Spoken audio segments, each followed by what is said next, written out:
Welcome to Luca and Miguel. Enjoy the video. Hello everyone. In this video I will explain how to open your Infiniti G35 trunk without power. This is a common concern if your car battery is dead or the electronic release button isn't working. The primary method involves using the manual emergency release, which is located inside the trunk itself. To begin, you'll need to gain access to the vehicle's interior and prepare to enter the trunk space.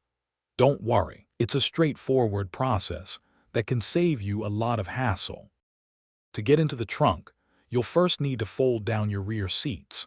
For most G35 sedans, you'll find a small red tab or lever, often located near the center of the rear seat back, that allows the seats to fold forward. If you have a coupe, look for a red strap hidden in the crack where the seat back meets the seat bottom. Once the seats are down, you'll have an opening large enough to carefully crawl through and reach the trunk's interior. Now that you're inside the trunk, your next step is to locate the emergency release latch. This is a safety feature designed to allow escape from a locked trunk. It's usually a small, glow-in-the-dark or bright red handle or cord, positioned prominently on the inside of the trunk lid, often near the center.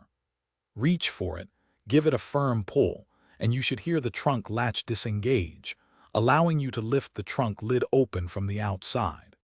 Finally, if your power trunk release isn't working, also check your glove compartment for a valet switch.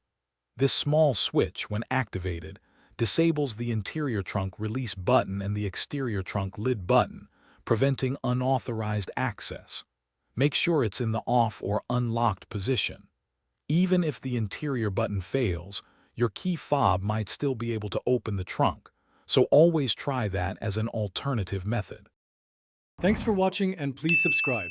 It's the best investment you'll ever make.